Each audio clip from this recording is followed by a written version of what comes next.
नमस्कार दोस्तों, मैं दीपक कुमार गुप्ता आप सबका अपने YouTube चैनल पर हार्दिक स्वागत करता हूं।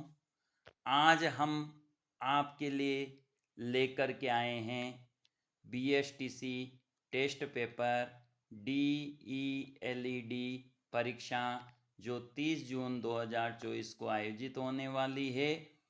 उसके लिए हम संस्कृत का पाठ्यक्रम आधारित पेपर लेकर आए हैं। तो प्रारंभ करते हैं टेस्ट पेपर। तो पहला प्रश्न आपको दिखाई दे रहा होगा।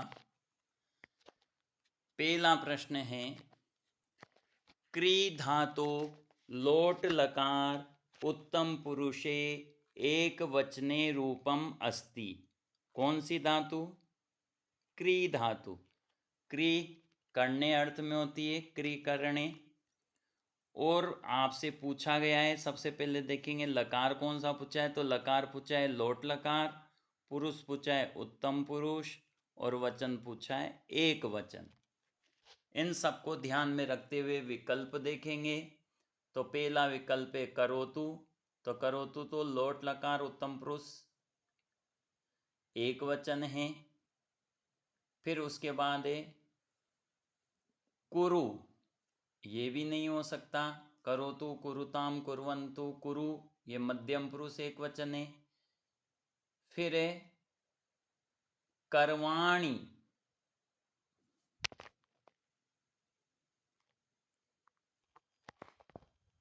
तो करवाणी रूप उत्तम पुरुष एक वचन में बनता है। इसलिए आपका जो उत्तर होगा वो क्या होगा? लोट लकार उत्तम पुरुष एक वचन में करवाणी उत्तर होगा। दूसरा प्रश्न देखते हैं, गम धातु लंग लकार मध्यम पुरुषे एक वचने रूपम अस्ति। मध्यम पुरुष एक वचन। अब यहाँ पे भी ध्यान देंगे, कौन सा लकार पूछा है हमें? लंग लकार यानी भूतकाल पूछ रहा है, और मध्यम पुरुष पूछ रहा है, और एक वचन पूछ रहा है।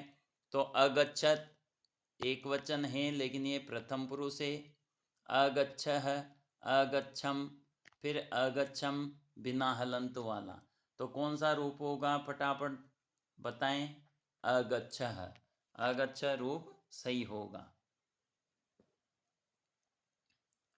फिर तीसरा प्रश्न है, नमः इत्यत्र सम्यक पदम न स्यात्। नमः के योग में कौन सा पद उचित नहीं है? तो पित्रे, हनुमंते, भगवते, गुरवे।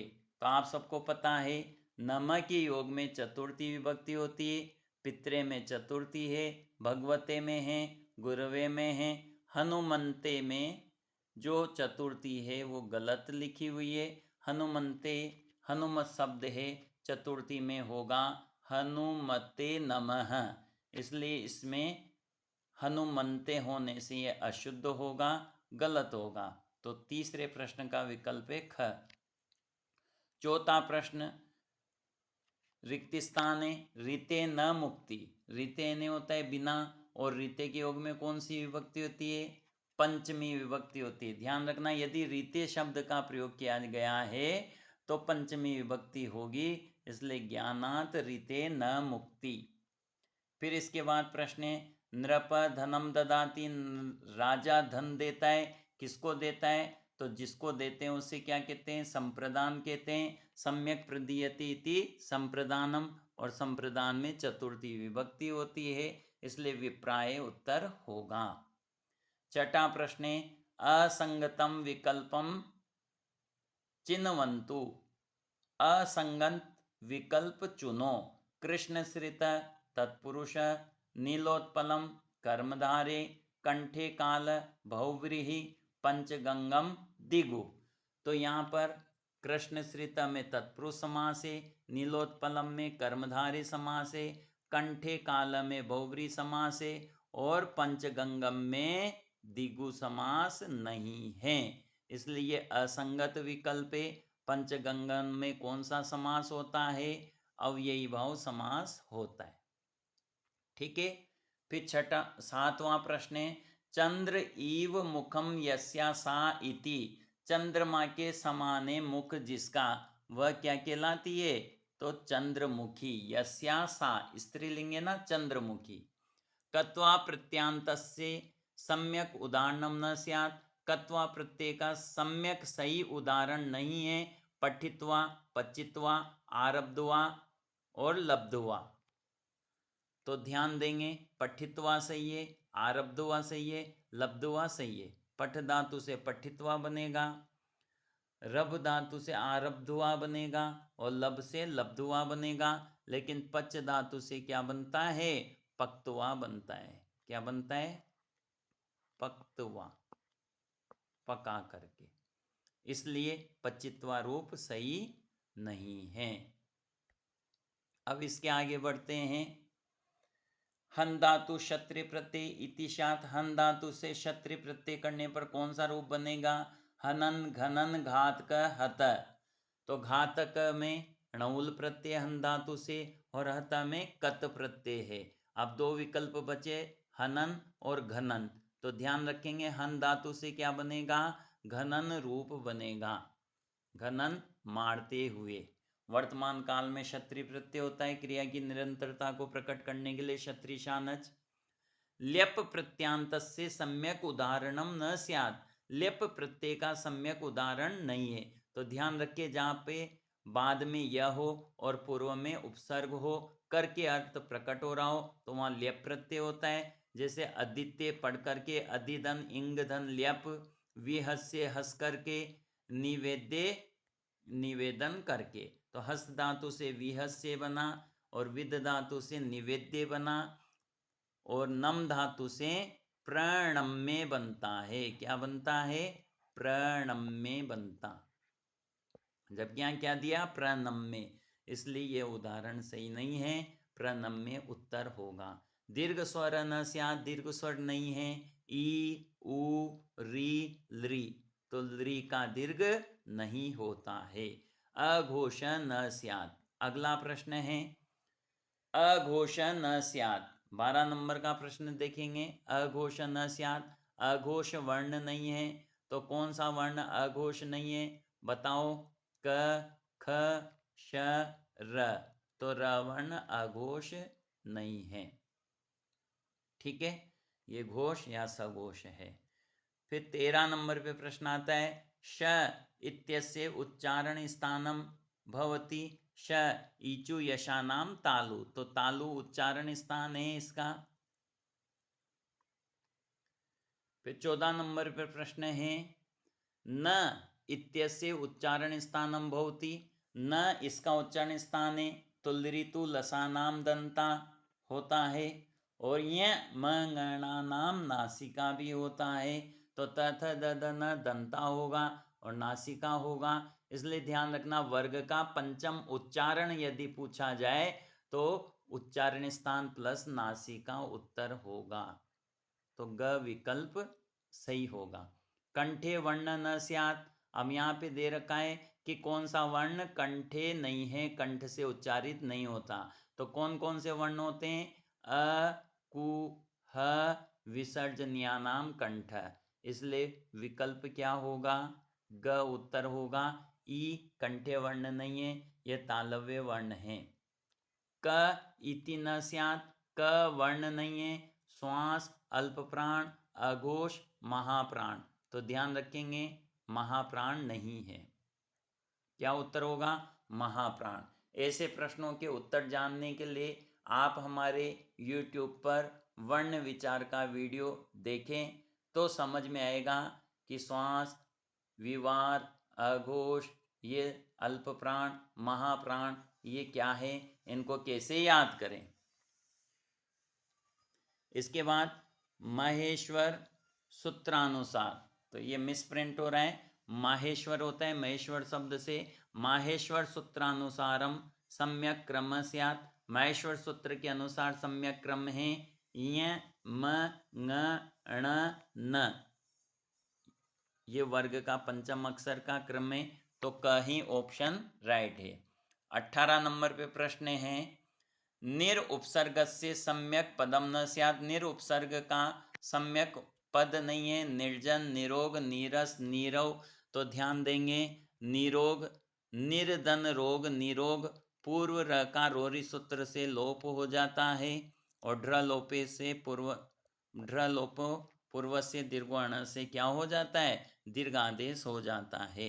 इसलिए निरोग में बड़ी की मात्रा आएगी, तब ये सही होगा। तो आपका जो विकल्प है वो ख सही है। हाँ, ढ्र लोपे पूर्व से दीर्घवर्ण से दीर्घादेश हो जाता है। अनु उपसर्ग से सम्यक पदम न स्यात्। अनुवाद, अनुच्छेद, अन्वेषण, अनुदित। तो अनुदित सही उदाहरण होगा। अब आप कहोगे सर ये तो सही है, तो अनुधन उदित, अनुदित ऐसे बनेगा, जबकि इसमें क्या आ रहा है, छोटा ऊ आ रहा है। ठीक है। इसके बाद पलायते इत्यत्र उपसर्ग स्यात्। यहाँ पर कौन सा उपसर्ग है, पलायते भाग जाता है तो परा उपसर्ग है। ध्यान देंगे कौन सा उपसर्ग है, परा। आ उपसर्ग रहित पदम स्यात्। आ उपसर्ग से रहित कौन सा पद है, तो देखेंगे आचार, आदन, चार, आदन, लाप, आलाप, आख्यान, आधुनिक। तो ध्यान रखना आधुनिक होगा, क्योंकि आधुनिक शब्द अधुना शब्द से शयई प्रत्यय होकर के बनता है। अगला है उज्ज्वल। उज्ज्वल इत्यत्र संधि स्यात्। यहाँ पर कौन सी संधि है, तो जब संधि का नाम पूछा जाए तो सबसे पहले संधि विच्छेद करके देखेंगे। तो उद्दन ज्वल, उज्ज्वल, त वर्ग को क्या हो रहा है, च वर्ग आदेश हो रहा है, इसलिए इष्टत्व संधि है। ध्यान रखना तीसरा देख के जशत्व नहीं करना है। फिर अगला उदाहरण कारक का है, रामे वनम गते सती दशरथ प्राणान। किसने त्यागे प्राण, दशरथ ने। तो क्या आएगा, एक वचन आएगा, अत्यजत। सती सप्तमी का नियम है, कर्ता में प्रथम क्रिया में सप्तमी विभक्ति होती है। तो रामे वनम गते सती दशरथ प्राणान अत्यजत। चतुर्थी न भवेत। चतुर्थी नहीं होनी चाहिए। कहाँ पर नहीं होनी चाहिए, तो नमस्ते में चतुर्थी है। अब आप कहोगे नमस्ते में चतुर्थी कैसे, तो नमधन्ते, तुम्हें नमस्कार। युष्म शब्द चतुर्थी एक वचन क्या है, ते होगा। तो व्यम के साथ ते रूप भी बनता है। ग्रामाय बही कूप अस्ति। तो ध्यान देंगे बही के योग में कौन सी विभक्ति आती है, पंचमी विभक्ति आती है, जबकि यहाँ चतुर्थी लग रही है, तो ये विकल्प सही होगा। बालकाय दुग्धम रोचते। बालक को दूध अच्छा लगता है, तो जिसको अच्छा लगता है उसमें चतुर्थी होती है। हरये क्रुध्यति, हरि पर क्रोध करता है, तो जिस पर क्रोध करता है उसमें चतुर्थी होती है, इसलिए विकल्प ख सही होगा। अगला प्रश्न है कत्वतु प्रत्यांतस्य सम्यक उदाहरणम न स्यात्। कत्वतु प्रत्यय का सम्यक उदाहरण नहीं है, तो कत के आगे वान जोड़ दो तो कत्वतु का उदाहरण बन जाता है। जैसे पठित से पठितवान है ना, त्यक्तवान, नीतवान। अब एक उदाहरण यहाँ धनवान, तो धनवान में कत्वतु प्रत्यय नहीं है, ये धन शब्द से बना है, मतु प्रत्यय है। ध्यान देंगे। चंद्रशेखर इत्यत्र समास स्यात्। चंद्रशेखर में कौन सा समास है, तो जितने भी देवता के पर्यायवाची आते हैं उनमें ध्यान रखना बहुव्रीहि समास होता है। कौन सा समास करेंगे, बहुव्रीहि समास आपको करना है। तत्पुरुष न स्यात्। तत्पुरुष का उदाहरण नहीं है, तो हरिणात रात, हरित्रात, राज्ञे पुरुष, राजपुरुष, कृष्णम श्रित, कृष्ण श्रित। बचा कौन, दिगंबर, दिक है अंबर जिसके, बहुव्रीहि समास। मति शब्द से द्वितीया बहुवचने किम रूपम अस्ति। तो ध्यान देंगे शब्द रूप याद रखने हैं आपको, मुख्य मुख्य कारक में भी पूछेगा वो, और जो पाठ्यक्रम में दे रखा है वो दे रखा है आपकी केवल अजंत अकारांत दे रखा है, जबकि अकारांत तो स्त्रीलिंग होता ही नहीं है। तो ध्यान देंगे सभी मुख्य शब्द रूप आपको याद रखने। तो मति शब्द द्वितीय बहुवचन में कौन सा रूप होगा, बताओ। मति मति मतय, मति मति, मति नहीं मति है।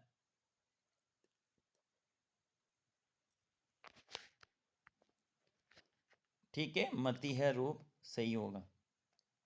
हरि शब्द से षष्ठी बहुवचने किम रूपम स्यात्, तो ध्यान रखना हरि शब्द में षष्ठी बहुवचन में क्या हो जाएगा, दीर्घादेश हो जाएगा। तो हरिणाम र के कारण न को नकार को णकार हो जाएगा। अस्म शब्द से चतुर्थी एक वचने किम रूपम स्यात्, तो ध्यान रखना चतुर्थी में दो रूप बनेंगे, इसलिए मह्यम भी सही है, मैं भी सही है, मैं नौन, तो द्वे एव विकल्प सही होगा।